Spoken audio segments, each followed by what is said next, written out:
जी नाज़रीन आदाब, मैं हूं एजाज अहमद और आप मेरा व्लॉग देख रहे हैं। नाज़रीन, रावलपिंडी में प्लाजे पर छापा पड़ा। बुर्ज नूर प्लाजे का नाम है। डिजिटल सेफ बरामद हुए 15 के करीब, और वो डिजिटल सेफ जो थे वो ऐसे कमाल के थे कि पांच खवातीन के थंब इंप्रेशन लगने से ही वो सेफ खुल सकता है। सेफ भी खोल लिए। उस दौलत का क्या बना ये आपको बताएंगे। छापा इटसेल्फ खबर नहीं है, लेकिन वो दौलत कहां गई और यह खबर है। दौलत किसकी थी ये तो आप सब जानते हैं। शेख इफ्तिखार आदिल हैं, असास अखबार के मालिक हैं, रावलपिंडी में प्रॉपर्टी का बड़ा नाम है। उनके साथ एक और टीवी चैनल के मालिक हैं, वो भी, उनका भी एक बड़ा प्लाजा हाउसिंग स्कीम है रावलपिंडी में, बड़े बिल्डर हैं। लेकिन यह खबर नहीं है। खबर यह है कि उस दौलत का क्या बना, यह हम आपको बताएंगे।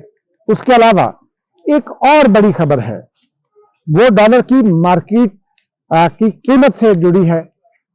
वो क्या खबर है, कौन क्या सोच रहा है और किस किस्म की डिमांड्स कर दी गई है असासदारों की जानिब से, क्या प्लान किया जा रहा है, इस पर आपसे बात करेंगे। नाज़रीन, एक और खबर भी है। वो चूंकि आजकल सियासतदानों और करप्शन का चोली दामन का साथ बना दिया गया। राना साउला का एक बयान आया जनरल फयाज अफजल बाजवा के हवाले से, और बहुत सारे लोग ये कहते हैं कि जी वो तस्दीक है इमरान खान के मौकफ की रिजीम चेंज के हवाले से होगी, क्योंकि राना साउला ने जो बातें कही हैं वो बड़ी सिग्निफिकेंट है। लेकिन वो खबर नहीं है। खबर यह है कि नून लीग क्या सोच रही है। और जब जनरल बाजवा की मुद्दत मुलाजमत के हवाले से चीजें, जब वो बिल आया था पार्लियामेंट में, सुप्रीम कोर्ट ने भेजा था, उस वक्त क्या कहा गया, इन पर आपसे बात करेंगे। और पहले नून लीग वाली खबर के हवाले से बात कर लेते हैं। नाज़रीन, आप सब जानते हैं 2019 की बात है। मुद्दत मुलाजमत का, माफ कीजिएगा, 2020-21 मुद्दत मुलाजमत, आर्मी चीफ की मुद्दत मुलाजमत का मामला था। सुप्रीम कोर्ट में केस चला गया, और पहले तो जिसने वो दरखास्त दायर की, उसने दरखास्त वापस लेने की कोशिश की, लेकिन उसे वापस नहीं लेने दी गई। बहरहाल वो दरखास्त जो है, उसके ऊपर एक फैसला आया सुप्रीम कोर्ट के। जस्टिस आसिफ सईद खोसा उसकी हेड कर रहे थे उस बेंच को। उस बेंच ने पार्लियामान को ये लिखा, पार्लियामान को ये सिफारिश की कि मुद्दत मुलाजमत जो है वो मुकर्रर की जाए आर्मी चीफ की, क्योंकि रवायतन ये 3 साल मुद्दत थी। और वो ये कहते थे कि रूल्स में सब ये कह रहे थे कि कहीं नहीं है 3 साल। रिटायरमेंट एज चूंकि 60 ईयर्स है, तो उस वक्त हुकूमतों को जरूरत नहीं महसूस हुई थी। लेफ्टिनेंट जनरल आदमी बनता है 56 ईयर्स की एज में, 59 पे वो रिटायर हो जाते थे 3 साल की मुद्दत मुकम्मल करने के लिए, क्योंकि ये आईनी ओहदा है और आईनी ओहदों की मुद्दत 3 साल है। इसी कॉन्टेक्स्ट में वो था, लेकिन हिदायत की गई कि अलग से करें। बहरहाल वो अलग से हो गई। जब वो बिल पार्लियामान में आया तो पीपल्स पार्टी के चेयरमैन बिलावल भुट्टो जरदारी ने कुछ तरमीम पेश की। मसलन उन्होंने एक ये तरमीम पेश की कि वजीर आजम जिसको आर्मी चीफ को अपॉइंट करने का इख्तियार हो, वही उसे मुलाजमत से अलग भी कर सके। उसके अलावा भी 2 तरमीम और थी, और शाम को पीपल्स पार्टी को ये तरमीम वापस लेना पड़ी। बिलावल भुट्टो जरदारी और पीपल्स पार्टी पर बहुत से इल्जाम लगे, और नून लीग हस्बे मामूल बहुत जो है वो अपने मीडिया दोस्तों की वजह से ये कहा गया कि जनाब नून लीग बड़ी उसूल परस्त जमात है और बहुत मतलब अच्छा कर रही है, और यूं और यूं। मैंने सरदार एजाज सादिक साहब से पूछा कि क्या बिलावल भुट्टो जरदारी के बिल की हिमायत करेंगे। पार्लियामेंट हाउस के पार्किंग, जो ऑफिशियल पार्किंग है, जो जहां वुज़रा की गाड़ियां आकर रुकती हैं, या स्पीकर की गाड़ियां और चेयरमैन सेनेट की गाड़ियां आकर रुकती हैं, वो जा रहे थे मौलाना फजलुर रहमान की तरफ और अपने 2 साथियों का इंतजार कर रहे थे। उन्होंने कहा कि भाईजान ने ताड़ी पुल है, हम कॉम और फुल स्टॉप भी चेंज ना करने की हमें हिदायत कर दी गई है। मैंने कहा कहां से? उन्होंने कहा लंदन से, नवाज शरीफ साहब ने यह हिदायत की है। फिर मैं भी खोज में लग गया, और बिलावल भुट्टो जरदारी को अपना बिल वापस लेना पड़ा। या पीपल्स पार्टी ने कहा हम उसके ऊपर जोर नहीं देते, क्योंकि पीटीआई और नून लीग एक पेज पर थी। और नाज़रीन, उसमें यह हुआ कि जब पीपल्स पार्टी और नून लीग एक पेज पर उसके ऊपर आ गई, बिलावल भुट्टो जरदारी ने प्रेस नहीं किया अपने बिल पर। कुछ छोटे छोटे रूल्स में भी तरमीम मुतारिफ करा गई थी, वो भी वापस ले ली गई, और फिर वो बिल पास हो गया। इस दरमियान में मैं इस खोज में रहा कि क्या हुआ, तो पता ये चला कि ख्वाजा आसिफ साहब जो लंदन का दौरा करके आए थे 4 रोज पहले, फिर उनकी नवाज शरीफ साहब से फोन पर बात हुई थी उस वक्त। उन्होंने पार्टी मीटिंग में कहा कि नवाज शरीफ साहब की यह हिदायत है कि कॉमा और फुल स्टॉप भी तब्दील नहीं किया जाएगा। और ये नवाज शरीफ वो हैं जब वो वोट को इज्जत दो का नारा लगा रहे थे तो जनरल बाजवा को और जनरल फैज को जिम्मेदार भी करार दे रहे थे, लेकिन फिर अचानक न जाने क्या हुआ कि ये मामला इस तरह हो गया। मैंने पूछा कि क्या हुआ, तो पता ये चला कि परवेज रशीद साहब ने इस बात से इख्तलाफ किया और उन्होंने सेनेट में वोट नहीं दिया। जावेद लतीफ और ख्वाजा आसिफ के दरमियान तल्ख कलामी हुई, लेकिन जावेद लतीफ ने वोट किया, पीपल्स पार्टी ने भी वोट किया। ऑब्वियसली पीपल्स पार्टी का फिर ये फैसला था कि ठीक है, इसको करना है मुद्दत मुलाजमत ताकि मुकर्रर हो जाए, ताकि पता हो 3 साल के बाद आर्मी चीफ ने घर जाना है। और फिर उसी में उसमें एक शक ये भी शामिल कर दी गई थी नून लीग और पीटीआई की मुशावरत के नतीजे में कि जी आर्मी चीफ को एक और एक्सटेंशन दी जा सकती है, और वो उस हवाले से और शिकें भी शामिल हो गई। और फिर ज्यादा से ज्यादा एज जो रिटायरमेंट की वो 66 साल मुकर्रर कर दी गई आर्मी चीफ के लिए।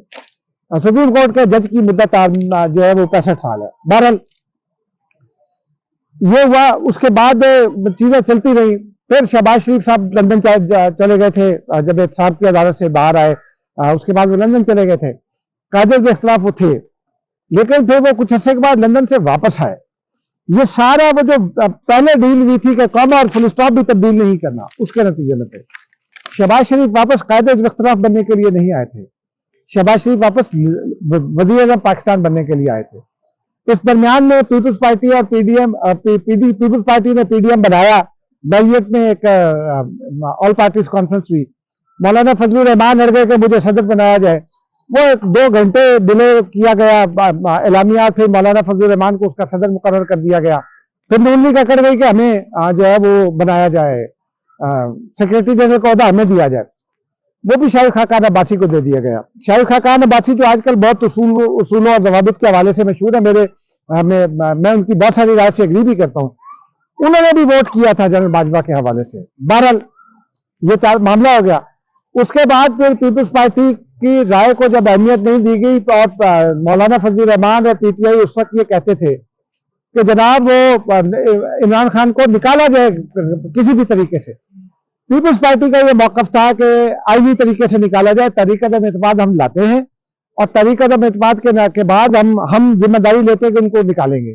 पीपल्स पार्टी ने कहा पंजाब से तरीक़त एतमाद का आगाज करें, ये शिकायत, ये तजवीज़ मुस्तरद कर दी गई और उसके बाद जो है वो पीपल्स पार्टी को पीडीएम से निकाल दिया गया और फिर इल्जाम भी पीपल्स पार्टी पर धरा गया। ये मैं आपको सियासी हकायक इसलिए बता रहा हूं कि आपको अंदाजा हो कि हमारी सियासी जमातें और सियासतदान जब मौका आता है तो किस तरह से खेलते हैं। बहरहाल पीपल्स पार्टी साइड पर हो गई, नून लीग और मौलाना फजलुर रहमान अपनी डील्स करने की कोशिश करते रहे। मौलाना फजलुर रहमान ने यहाँ G9 में एक लंबा धरना दिया कश्मीर हाईवे पर। उसके बाद उनकी जनरल बाजवा से भी मुलाकात हुई, जनरल फैज से भी मुलाकातें हुई, उनसे कुछ वादे किए गए, बाद वो वादे भी तोड़ दिए गए थे। इमरान खान को निकालने का वादा किया गया, लेकिन जब वो वादा तोड़ दिया गया और जनरल बाजवा पर ये मुसलसल इल्जाम तो लग ही रहा है, पहले पीटीआई भी लगा रही है, नून लीग भी लगा रही है, मौलाना फजलुर रहमान भी ये लगा चुके हैं। तो फिर नवाज शरीफ साहब ने आसिफ जरदारी से रब्ता किया और उन्होंने कहा कि इमरान खान को निकाला जाए।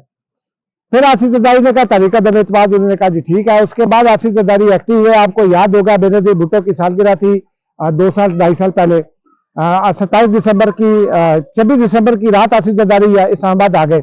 मैंने उनसे पूछा कि आप क्या लेने आए हैं, उन्होंने कहा तुझे पता होगा, क्योंकि अक्सर अल्लाह का शुक्र है कि अल्लाह खबरें हमारे पास होती हैं और ये किसी भी रिपोर्टर का ये जो है वो क्रेडिट होता है कि बड़ा सियासतदान उसको कहे कि तुझे इल्म होगा। बहरहाल उन्होंने मैंने कहा तुम्हें इल्म होगा, लेकिन मैं डॉक्टर को दिखाने आया हूं। मैंने कहा जी डॉक्टर तो आपका कराची में भी है जिसको आप दिल का दिखाते हैं और दुबई में भी है, तो वहां क्यों नहीं गए। फिर अगले दिन पता चला उनकी कुछ मीटिंग हुई है, दिन में मीटिंग करने के बाद वो 27 दिसंबर को गए और गड़ी खुदाबख्श पर जाकर एक तकरीर की जिसमें इंडिया दिया कि इमरान खान को निकाला जाएगा और हम तरीक़त एतमाद लाएंगे। और फिर उसके बाद ये सिलसिला चला और इमरान खान को निकाल दिया गया। जनरल बाजवा डबल खेलते रहे, डबल क्रॉसिंग करते रहे। ये नून लीग का भी इल्जाम है, इमरान खान का भी इल्जाम है और हम भी यही समझते हैं।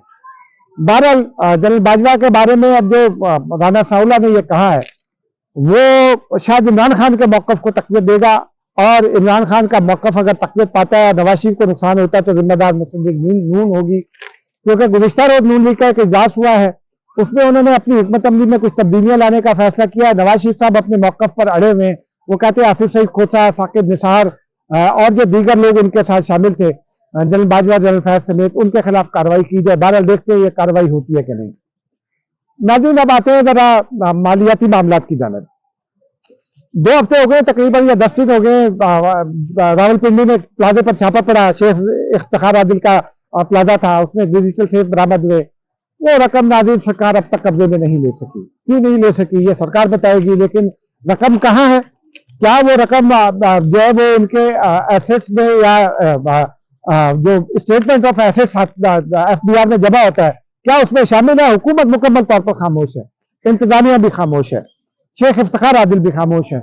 इतना ही है कि वो रकम अगर वहां है भी तो फिर भी जो कानून पाकिस्तान का है वो प्राइवेट बैंक्स को इस तरह की बैंकिंग की इजाजत नहीं देता। इस तरह प्राइवेट बैंक बनाकर या इस तरह पब्लिक प्लेसेस पर जो है जो प्लाजा हो, जहाँ कमर्शियल प्लाजा हो, उसके अंदर जो है इस तरह डिजिटल सेफ लगाने की इजाजत नहीं देता। लेकिन इससे भी बड़ी खबर नाज़रीन है, अब खबर यह है कि हसास अदारे इस ये सोच रहे हैं कि क्या ऐसा हुआ है कि वो छापे मारते हैं, रकम भी बरामद होती है, डॉलर की कीमत नीचे आती है, लेकिन अगले दिन फिर डॉलर ऊपर चला जाता है। टारगेट है डॉलर को 250 पर लाने का, लेकिन डॉलर 300 के करीब घूम रहा है, नीचे नहीं आ रहा।